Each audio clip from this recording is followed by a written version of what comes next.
important from the Billion Dollar Mind book.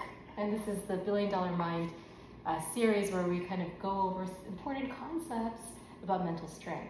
So I'm going to go ahead and talk a little bit about a very important topic here. It's one of, I'm going to quote directly from this chapter, chapter 10. It says, and Strick, this is your quote. It's make adversity your best friend. Having the ability to flip it in your mind and turn Mr. Negative into Mr. Positive is the key to unlocking any door to find your true potential. So that's a really powerful statement, right? I just wonder if that comes from experience. Or you? Well, yeah, long ago, probably 1980, I did a lot of work and research with Dr. James Lair. He was probably one of the top sports psychologists of all time. He was a pioneer, the first of the Mohicans. We did a lot of stuff with the corporate structure, not as much with tennis players, but we got into breathing and flipping things in your mind, slowing things down in your mind. Right. He was so far ahead of the curve back then. And it was interesting because a lot of things that he talked about kind of is how I was growing up, doing things on my own, trying to overcome hurdles and obstacles. And I've always tried to take the situation, since it's out of my control, and turn it into a positive. And it's mind control. Deal with it. It is what it is. If it's really, really hot, make the sun your best friend. If it's really, really cold, I love the cold. If it's really, really windy, I just love the wind. Because I move my feet better and I play better in the wind. So it's all perspective. And this is what you got to do in the game of life. Because there's just all kinds of bumps that come at you every minute. Absolutely. And how you deal with it is like a big key. Because then that could lead into stressing out and other problems. It's just not good for your health. So if anybody can practice that, it's mind control. And before I go any further, there was actually a match I played. Yeah? This was in 1980. It was in Willingsboro, New Jersey. Yeah. I was in the finals of a tournament. It was the 4th of July, and there was a parade behind the court, and I was playing the finals. A guy, we were about the same level, and there was like floats and about 400 choppers, and the bands were playing, and there was cheerleaders. There was just chaos.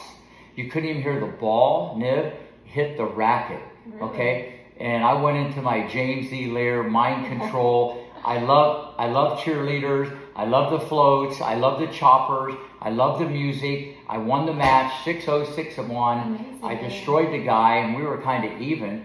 And after the match, he's complaining. They should have canceled the tournament. This is a joke. Couldn't even hear the ball on the strings, whatever. And it was out of control. He goes, the parade we should have stopped and not even played. So then when the media came to me, they said, your opponent went crazy, he broke rackets. He said they should have canceled it because of the parade. What do you think? And I go, what parade? Wow. So That's I made it my amazing. best friend. So that's the ultimate flipping. Yeah. It's hard to do, but with anything, it's a habit and it takes practice. That's amazing. Right, I think it also extends to a lot of other things, not just in sports, but in life too, right? When people, are diagnosed with deathly illnesses or they have major tragedies, or even, great setbacks, like say there's an injury in sport, there's a technique of flipping it or turning negative into positive that can take them to the next level, because not doing it or the alternative is worse, right? Absolutely. So do you have examples like that? I know in my clinic, and I see patients all the time, I have to flip it almost every day. It's very hard to do. But have you had experience with that? Absolutely. I know people that have actually broken both arms. No way. And they were playing basketball. Yeah. And they would visualize every night shooting 100 foul shots. Wow. And when they got the cast off, like 7 months later, their foul shot was better than before they broke their arm, because it was already in their mind and they rehearsed it so many times. But it takes so much discipline because you can't feel those type of technique. But yeah, when people have a setback, I always say, okay, this, like today, it's like pouring rain. I told someone, go watch video, look at the top players, look at all the top players hitting the ball, go find a wall, try to take a negative, turn it a positive, but you want to try to get better today. Because when you can get better, through adversity, now you're really going to get better when there's no adversity. Absolutely. And then you're much stronger. Yeah, right? much stronger. And I think for people who've dealt with tragedies or major setbacks that can help, I always tell people to look at as much as they can, to look at the positive, whatever they can find, and to reframe the situation so they feel even a little bit better. Yeah. And sometimes, like even after they can't survive, if they say, someone has suffered like a major tragedy in their house, we always look at it and try to celebrate whatever. If someone has passed away, we always celebrate the life that the person has had. So we just try to keep reframing and keep being as positive as possible from, whether it's in sports or in life or even in health.